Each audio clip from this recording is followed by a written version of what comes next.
All right, I think we'll get started. So hello everyone, you're very welcome to our webinar today. You're obviously joining us because you're going to be transitioning from our legacy Protect API to our new KYC Protect API. For those of you who don't know, KYC Protect is our new end-to-end-due-diligence platform, and we're going to run through that with you today. My colleague and lead product manager for KYC Protect, Ali, is on the call. So she'll run through that with you, go through some of the main improvements that you can expect. And then after that, we'll run through the different endpoint mapping and how you're going to make the switch from the legacy API to the new API. And my colleague and product manager, Slow, will run through that with you. And then at the end and throughout the webinar, feel free to submit questions.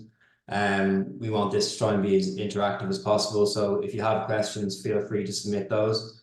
They'll come through. You have the option to put them through anonymously as well.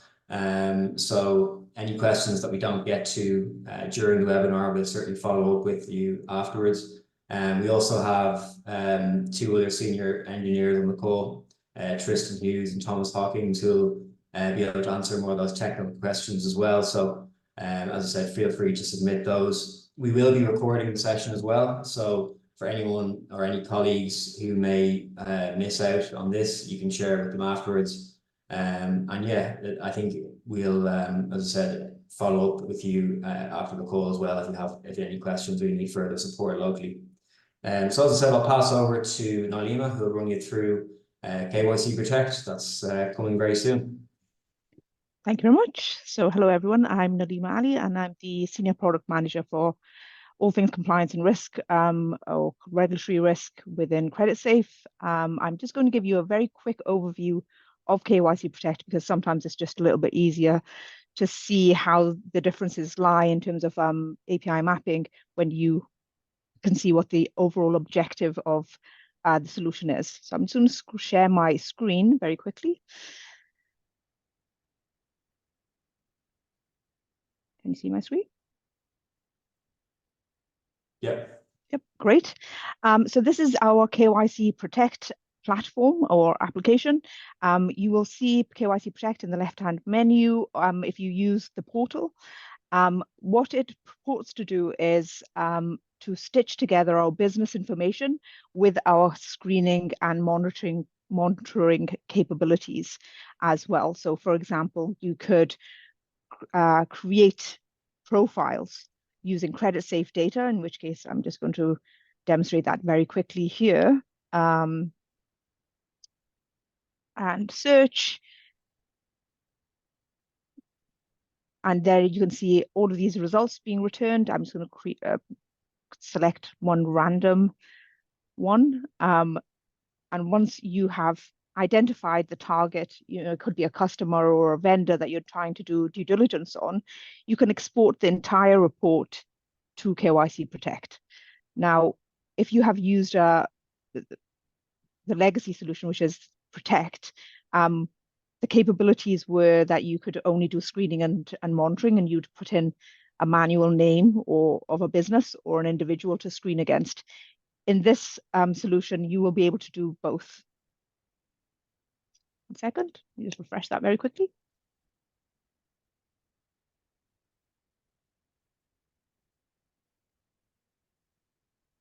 Apologies, 1 sec. I'm just going to try to get this ribbon to cooperate.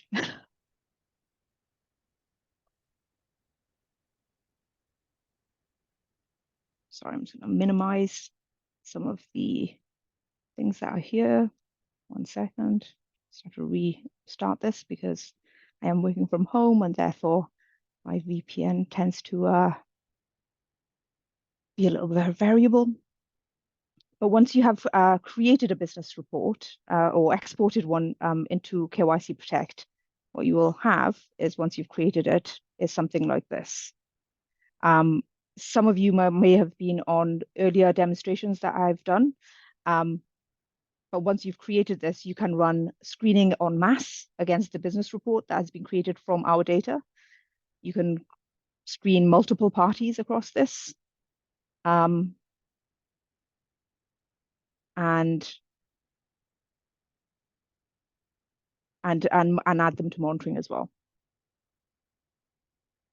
Sorry, some technical issues at the moment. Let me just try to go back.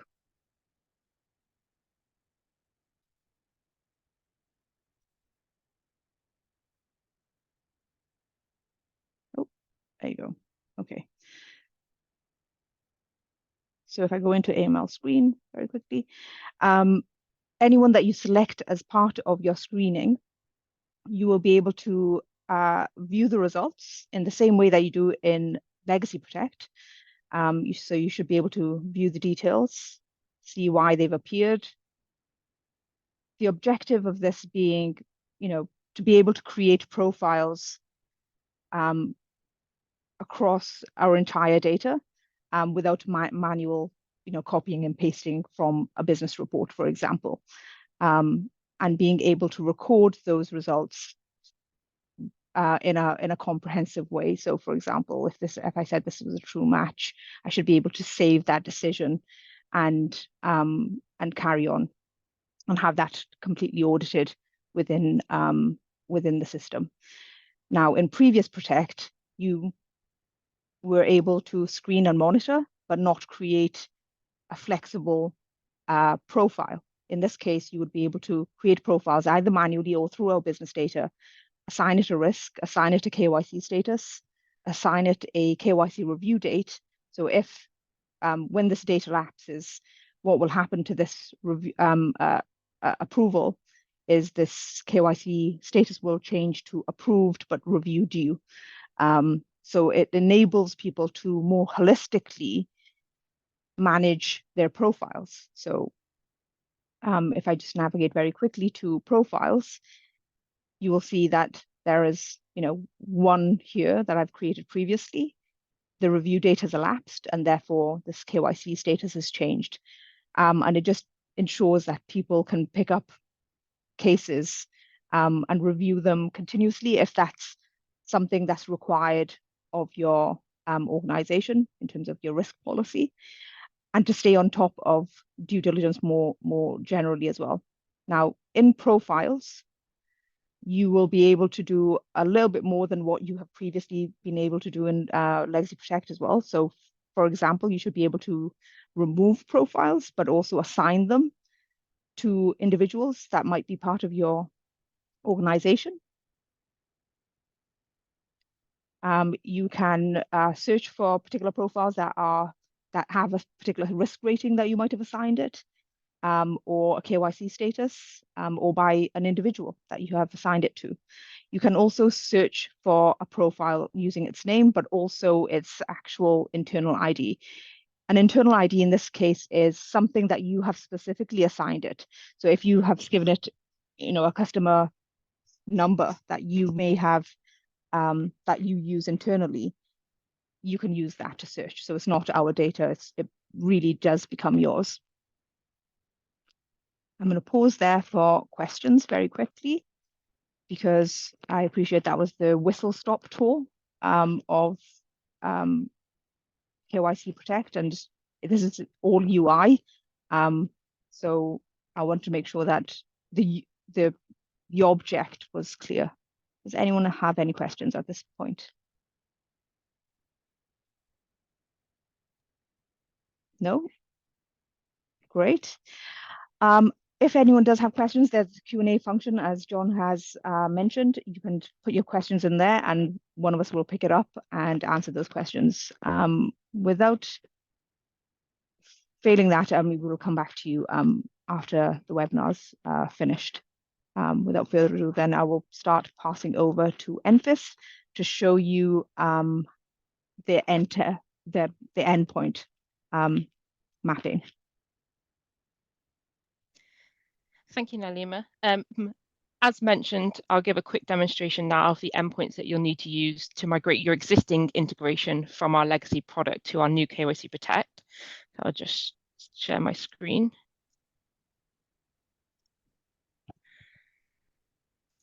Can everyone see my screen okay?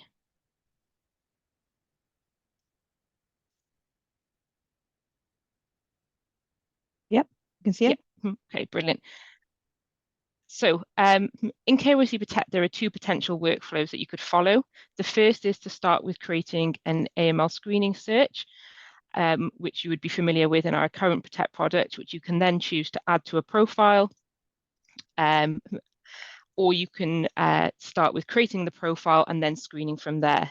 The second option is our advised route, just because having that profile ensures that all your relevant KYC data is obtained first, and then any screening results that you do are also stored against that profile for auditing purposes. I'm going to demonstrate the second workflow today during this demo. So first of all, I'll just start with creating a profile.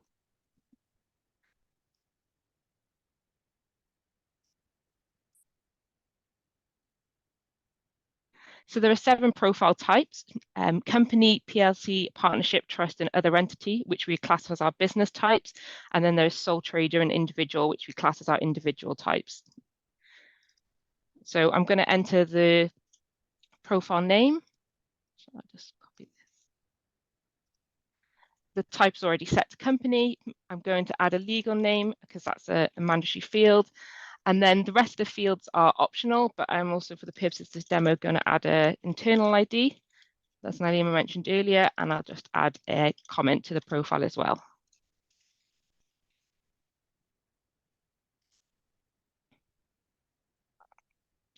So in the response on that, then you'll get your profile ID. I'm going to create a record of this because I will need this later on then to link any key parties to the profile or any screening searches. So as I just mentioned, I can add a key party to this profile as well. So I'm going to add a director that's related to this company into the profile as well to keep all of that KYC data together.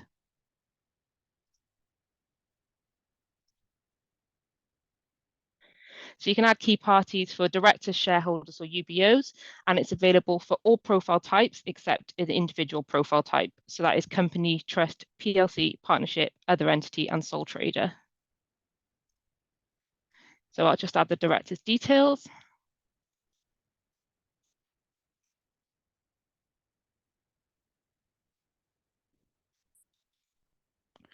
And then the entity type. So this can be business or individual. So in this case, it is an individual. And then the key party type, which can be director, shareholder, or UBO. So I'll add this as a director. I've got the gender set, the date of birth. I'm just going to put the year in, but it does accept the full date of birth as well. And then you can also add a role if you want. So I'll just add the role as director again, but you could add anything you want here. So if I just, oh, sorry, and then I'm missing one parameter, which is the profile ID that I want to add it to. So if I just copy the profile ID I stored earlier, and that's been successful. And now in this response, I've got the key party ID, which I'll also need to keep storing if I want to store any AML screening searches to that key party. So now that I've got my profile created, I've got all of my KYC data together, I'm going to perform AML screening. This can be done on all entities within the profile, so that includes the organization itself and any key parties that you do add. It is worth noting that we now have 2 distinctions between our endpoints. We've got endpoints for performing AML screening on businesses, and then you also have those for AML searches of individuals. These have been separated out to support new parameters that we've added, and also makes a clear distinction of which parameters are supported for each type, just to kind of reduce the chances of errors. So I'm going to start with performing an AML screening search for the business itself.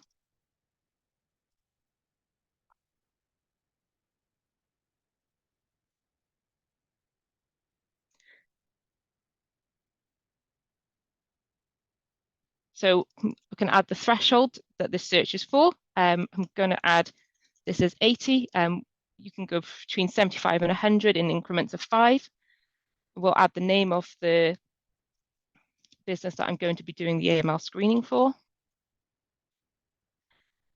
Include some country codes. I'm just going to include 2 for the purpose of this demo. And then you can include data sets. So we've introduced AML category data sets in our new AML screening endpoints. And at the moment, you will have to pass through the individual data sets that you wish to screen, but for full launch, we will accept a null value, which will default to search all data sets. So I'm just going to add 3 here. So I'll add enforcements, PEPs, and I'll just add to add to sanctions, that. yes. Sorry, just to add to that, Enfys, I think many of you will be familiar with the data that you get back through the legacy product. The legacy product searches all data sets as a default. In this way, you can control the data that you see back. Yep. So if you just wanted to search for PEPs and sanctions, for example, or just sanctions and enforcements, but wasn't too concerned about PEPs and adverse media, then you could just refine your data sets to the individual ones that you want. So that's one of the benefits of migrating to this Yes, you can solution as well. fully customize it.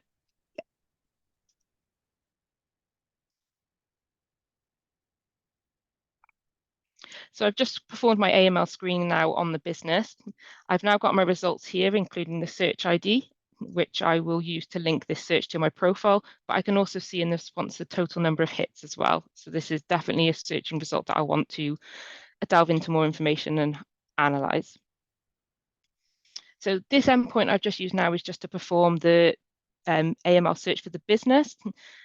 As mentioned, there is a separate endpoint for performing it for the individual. So to do the screening on the key party that I've just added as a director, I will be using a separate endpoint later in the demo. So I'm going to link this AML screening result now to the profile so that it's stored.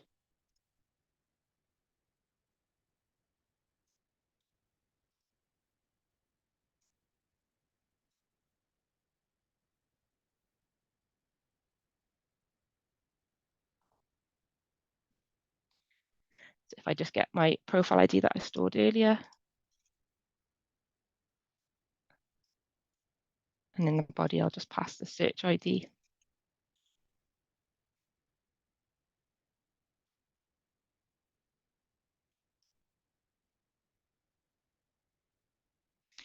And that's now been linked. So that is completely linked to that profile. So I can go back to the profile at any point and also return a list of all searches that has been added to the profile.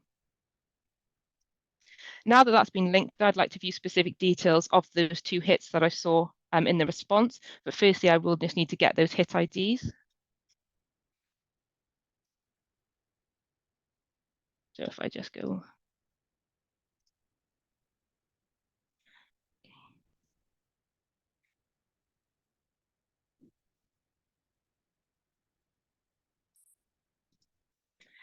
Here, I can then just put the search ID in that I stored for that business AML screening.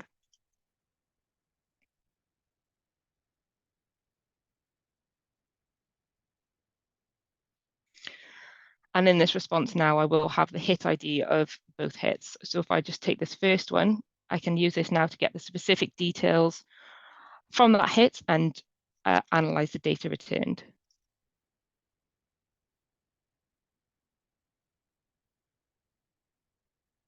So I've returned the full AML search information. So if I just put the hit ID that I just copied, and if I also get my search ID that I stored earlier,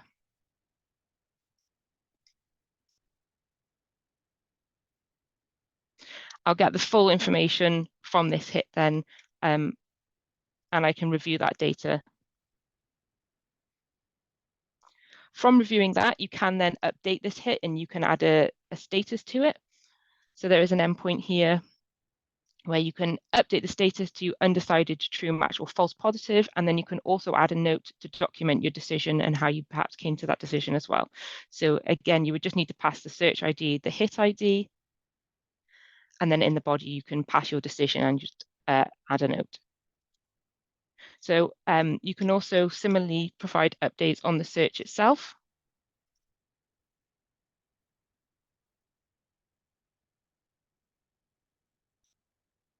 And here you'll just need the search ID, and then you can update the status, the risk rating, again, also add a note. So I'm just going to pause here for questions before I move on to AML monitoring. If anyone's got any questions for what I've showed so far. No, okay, I'll move on to how you add your screening searches to AML monitoring, otherwise known as schedules.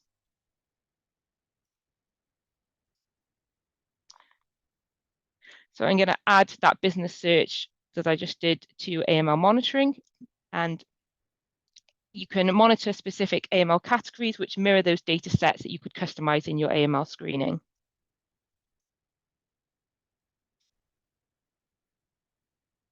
So I just add the search ID for my AML screening that I stored earlier, and then you can add your match percentage threshold. So I'm going to set this as 80. And again, you can customize the data sets which you wish to receive these AML monitoring alerts against. And then you can choose whether you wish to receive emails for these alerts or whether you, which you would want to do. And then I'm just going to add my email in as well. We do advise using a distribution list, but for the purpose of the demo, I'll just put my email. And Fis, yep. I think there's a couple of questions. So should we take yep. one, John, one or two, and then we'll try to pick up any residual ones at the end as well. Because we've just had a question come in. Is there any issue if we're not creating the profile at all, like the legacy version? No, you can still follow that same workflow. It's just certain things like adding a search to AML monitoring would be limited, but other than that, I don't believe there's any limitations. You can still follow that same workflow that you're used to in our legacy Protect product. Okay, great. Is there any others? Yeah.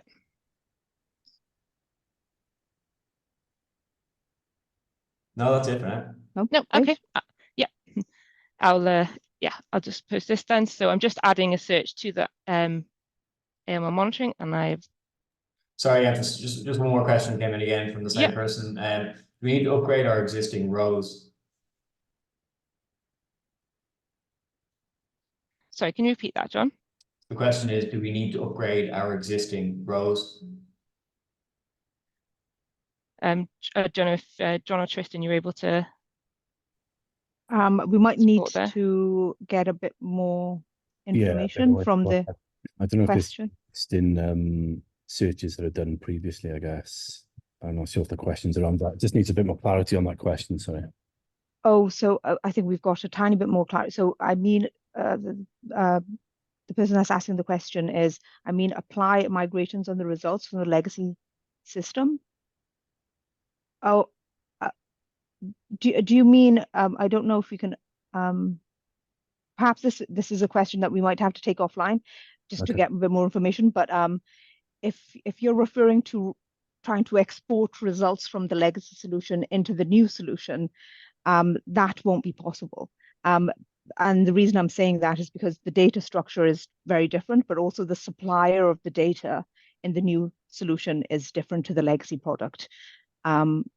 So I'm not sure if that answers your question in part, but if not, if you could send us an email of your actual question, and we'll pick that up with you separately, because it might be very specific. Is that okay? Who's supplying the data now? So the supplier of the new solution is Accurate Risk Intelligence. In terms of data parity, it's 100% the same data sources. It just provides additional data sources. So we have something called profiles of interest, which is a data set that you can pass through here. And that is that data set refers to individuals that are not PEPs, but could be related. Or they could be related to sanctions as well. So they're not sanctions in themselves or PEPs themselves, but they could be related to both data sets. Any other questions?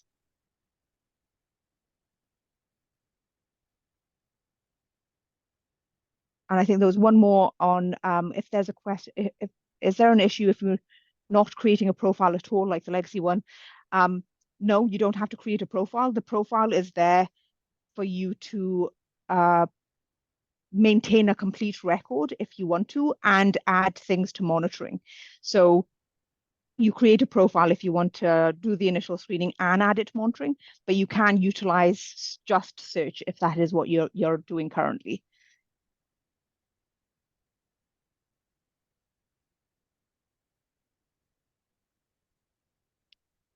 And there's one more. It used to be LexisNexis. Yes, the legacy product was LexisNexis. The newer product is supplied by Accurus, but the business data is proprietary Creditsafe. So it stitches together the two things. Obad, you'll have to maybe pick up with you separately in relation to your particular migration. If that's or okay. maybe Alima, if there's time at the end, we can unmute. We can, yeah, and maybe we discuss can pick it up at the end. Yeah, in the interest of time. Right. So if you stay online, we'll answer at the end. Great. So, yeah, so we're sorry, back to demo. So, when you do add to the AML monitoring screening, you will also get the schedule ID returned in the response, and then you can use that to also update and delete schedules as well. So you can fully manage that as well. For ongoing management of alerts received from AML monitoring or open alerts that are still on a profile, you can get a complete list of these open alerts where no decision has been made.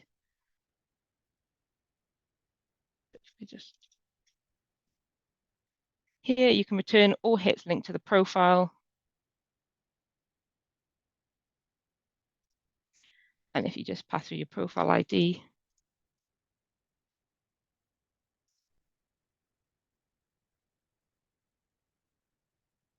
you can see here all of the details related to that search. And you can see that there was 2 hits on the open alerts because I hadn't made a decision on those. So I'm now going to create an AML screening search for the key party that I added to the profile. So that's the director. And as mentioned, that is a separate group of endpoints. So that's the individuals.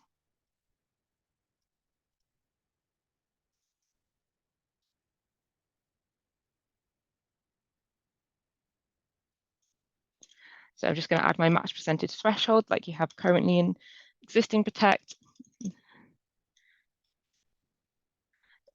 Just some data sets.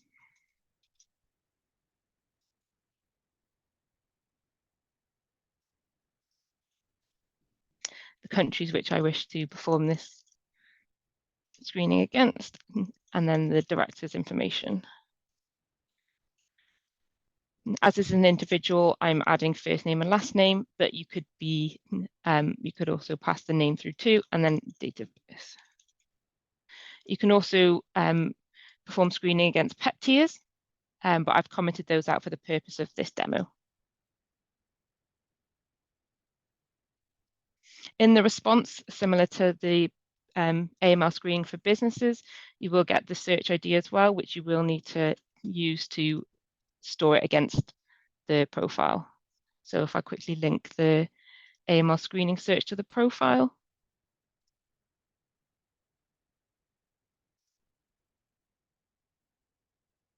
It's the same endpoint that I used earlier to, oh no, pardon me, it's very similar, but I would also need to pass the key party ID as well.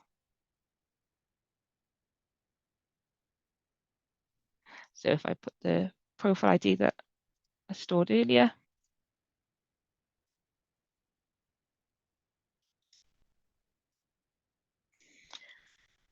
the key party ID that I would like to link the search to, and then the search ID that I've just created.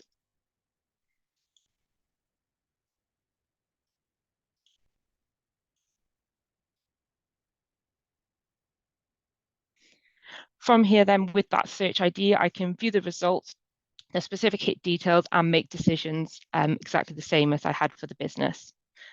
All of those relevant endpoints then can be found under searches and individuals. And then you'll have methods of updating the search and then managing the hit itself. As the question has been asked, obviously just want to reiterate that you can start your journey off with just doing the screening first, reviewing those hits and analyzing the data, and then you can choose whether to add them to a profile that you're going to create. You don't have to start with creating a profile. So unless there's any other areas that we wish to cover, we'll open up the Q&A for more questions. So we had one question from Alessa. I'm sorry if I'm butchering your name, but I just wanted to speak on this very briefly as well, just in case anyone else had questions around this. So the question was, can Creditsafe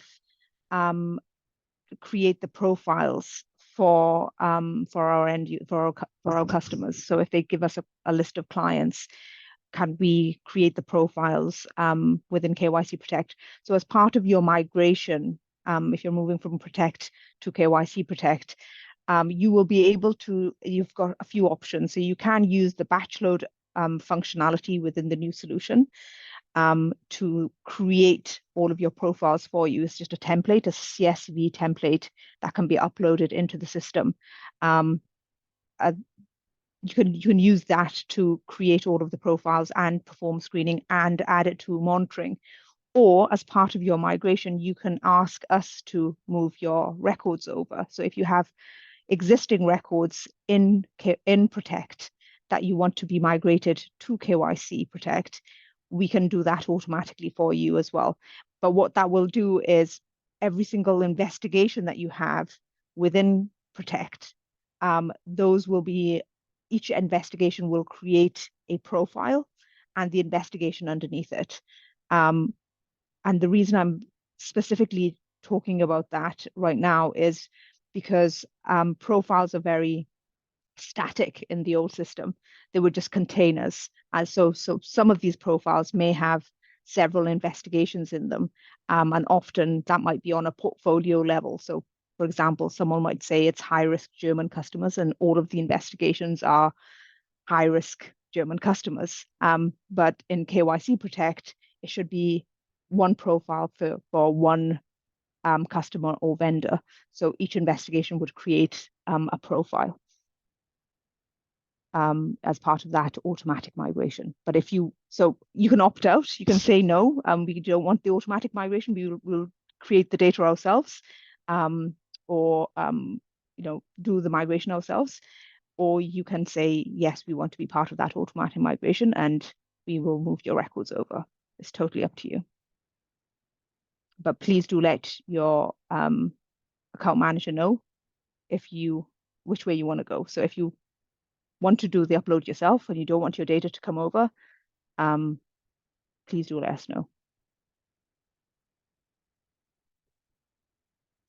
I'm just going to check for any more questions.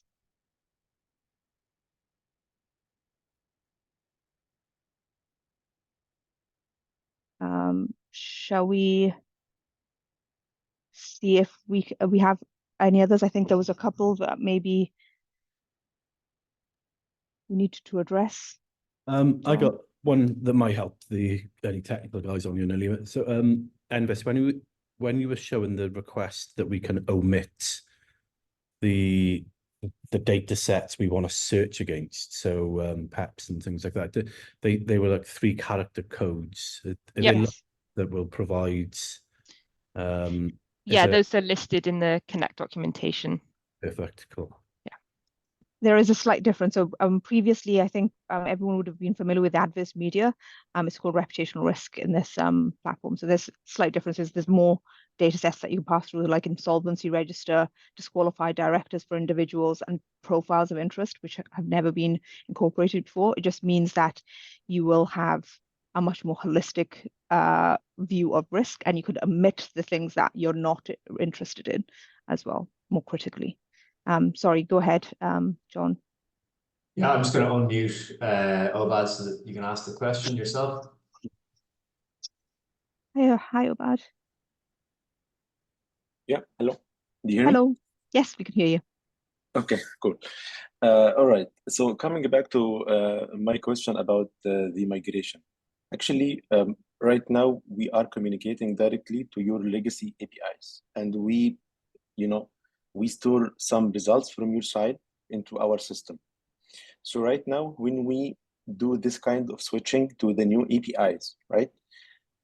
My question is how we can support both results, because I see a couple of differences between the responses from the previous one, from the legacy one, and the current responses. You know what I mean? Yes, as in terms of data structure. Yeah, data structure, yes. Where are you storing your results at the moment? Is it going to your own CRM? Yes. Right. So the data is different. We will, I think, perhaps Trist, you can step in here, but in terms of the response, it would be different. How you consume that would be, I presume. I think we need to look to see what data, how bad you're taking out now of the current system, and see whether it does exist or whether we have to migrate it somehow. I think we just have to kind of review it maybe offline to see what data you're pulling out of the existing legacy responses, and work with you on that, I think. Sure. Okay.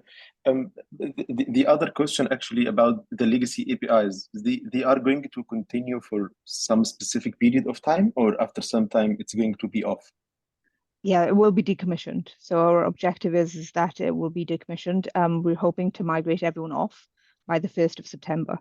So yeah, so we have a little bit of time, but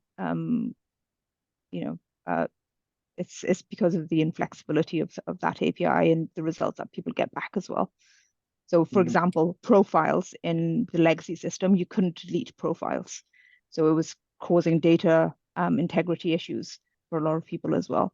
In this case, in the new API, you will be able to not just delete investigations, but also delete profiles and manage risk around profiles. So hopefully a little bit of short-term pain in terms of reintegration, but a lot of long-term benefits, hopefully. All right. I also observed that profile is mandatory if we are going to activate the monitoring process. Am I correct? Yes, that's correct. Okay. Do we have any contradiction if we have the monitor process is up and running and in parallel somebody is trying to create investigation? You know what I mean? No. I mean, you can still create investigations. So you can still manage, you can still do searches. And that's, you can do as many searches as you want without activating monitoring. The only thing is that if you want that particular search to be also monitored, a profile has to be created in order for it to be monitored. That's the only difference. And it's just to ensure that you have a full audit. Yeah, as far as I understand, the monitoring is going to monitor on profile level, not on result level. Am I correct? No, you can do it on investigation, per investigation. So a profile is a container. So you could have a business like Creditsafe Services, and you could have the business and all of the directors as part of a profile, and then the UBOs or the shareholders, and each of those entities will be a separate investigation, and you can choose to do searches on all of them and to add them to monitoring, or some of them and not to add them to monitoring. It's totally up to you. I see. Cool. Okay. So a lot more flexible in terms of how you put stuff together. So you can, so if you have an audit request, for example, or a regulator comes in and says, well, what have you done against this particular vendor? You can keep it in one holistic profile rather than trying to find one particular search for one individual or one business somewhere, and so it was quite difficult, I think, previously for audit. Yeah, I see. Okay. I think there might be one other question. If anyone has any other questions, feel free to put up your hand and we can unmute you. John, can you hear me? I don't know if I'm Yeah. Oh, sorry. Just with Obad's follow-up question here now, obviously with the migration is question and the data he's pulling out now. All I can see here is a name for Obad. Do we link them to a custom account manager so we can follow up? Okay. With the participants with some of these things. Okay, yeah, Obad, if you can refer to your account manager, there should be an account manager that you interface with. If you send him or her a quick email, and we can link back to the account manager then and contact you directly. Okay. Sure. Okay. Cool. There's one more question, I think. So we've just signed up with Creditsafe. We're new. Don't have any old searches. That's why I'm creating. Oh yeah, that's fine. So if you just need a batch upload functionality to put all of the searches in. So it's just a CSV that needs to be uploaded. And what we normally suggest is that it's self-service, so because you can manage your data and exactly how that appears in the platform as well. But batch upload functionality through the API will be available at the end of this month. So at the moment you have search, monitor, and creating profiles, but batch will be shortly available.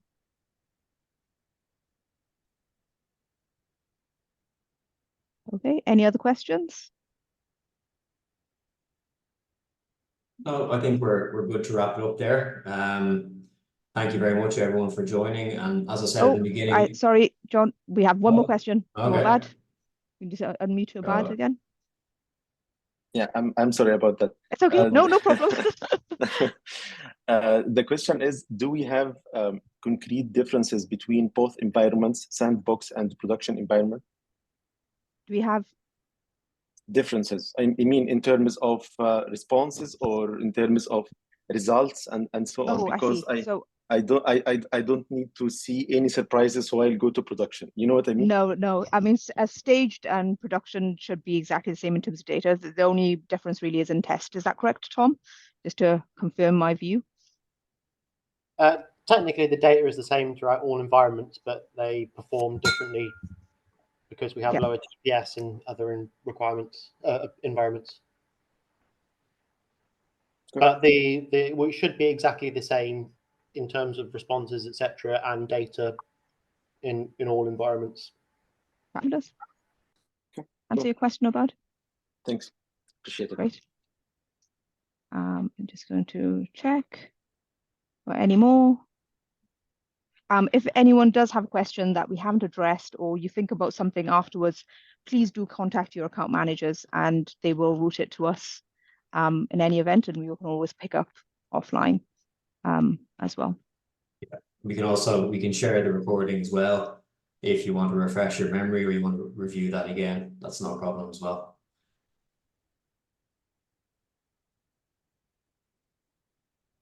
Okay, I think we're good to wrap it up. Thanks, everyone. Great, thank you very much, all. That just came in. Oh, thanks. Sorry, there was one more question. Oh, so one more question. Please let me know if I searched up one company and the result came up as no info. Does it mean that it's clear or that you don't have the information at all? Okay, so if you search for a company, as in if you're in AML screening and you've searched for a company, it will tell you if there's any results. So if there's no results, that means there are no potential issues with this this entity. But if you are using business reports, you're just pulling a business report. And so I guess my question is are you talking about the business search function or are you talking about the AML search function?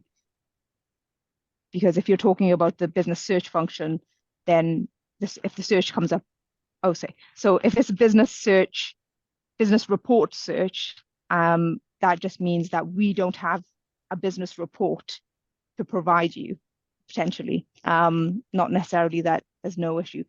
If you're using screening, so AML screening, and there's no information, then that is basically where that name hasn't appeared in any data sets. There's no results to show you, so no potential issue.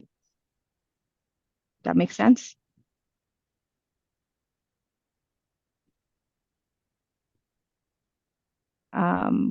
Stuart, yes, we will share the recording as well, not a problem. Can we unmute Alyssa? Because I have a feeling that we might not have answered her question correctly. Yeah, Alyssa's free to talk now. Hi, guys. Hello. Yeah, hi. So my question is, so we've done the search on one particular company, for example, from United Arab Emirates, and the business search came like no information. So how I can be sure that it's all kind of clear, or you don't have this entity information about this legal entity in your data? So are you currently referring to Legacy Protect, the way in which you're using that? Yeah. Okay, so you're talking about signed AML. up a few weeks back, so we didn't use it, but I mean, we just started to learn the product, but you know, we're new. We don't know how to maybe. No, that's fine. So if you're using if you're using the older system, it should say no results. This system, it will tell you the criteria that you've used, and also whether there are any results. Now, if there are no results in your search, that just means that from the parameters that you've put in, nothing has matched that. So potentially there's no issue. Now, as part of your due diligence, you might, as part of your organization's due diligence or your risk policy, that might be more extensive. It might not be. It might be sufficient just to say, okay, there's no issue. I didn't find anything, therefore that's fine for onboarding, and you continue. That's completely up to you and your organization. Okay, and if, for example, you don't have any particular data about this entity because maybe the entity just recently registered or something, I mean, what will appear on the search? So how can I differentiate the answer? You know, like yeah. So I mean, this is the importance of doing due diligence. So if you do a search on a newly incorporated entity in AML screening, perhaps the regulator in that country hasn't identified it as a sanctioned entity or like owned by a sanctioned person. That's a risk that could happen. So one of the reasons we integrated the business reports as well is to give you the ability to run more due diligence. So you can run a business report within KYC Protect, for example, see that it's newly incorporated or see the directors. If there are any risk factors there that you would consider as high risk potentially, then you can screen based off of that. But again, that would be something that's policy driven. So your organization could then say, well, if it's newly incorporated, we wouldn't deem that as high risk and maybe not onboard it straight away. Maybe we would have to get more information from them to make sure that it is legitimate. Just because screening might not divulge anything, it may divulge something. So if a regulator is very quick, they will create something. Our data, by the way, is updated every day. So we take the most up-to-date data from every single source we can, especially with sanctions. So we try to stay on top of it. But if it's very newly incorporated, maybe even the regulator doesn't have that information yet and they haven't put it in. That's, you know, a risk everyone runs, I'm afraid. Okay, thanks a lot. Thank you. Okay. I'm just going to, I don't think there's any other Q&As. If there's nothing else, we can close it. And I mean, if you do have questions, again, please do forward them to your account manager. They will get in touch with us and we will take answer the question offline, either by email, or we will have a meeting with you individually and make sure that you're comfortable with the changes. Okay. Great. Yeah. Thank you very much all. Yeah, thanks everyone. Have a good day. Thanks. Bye. Bye.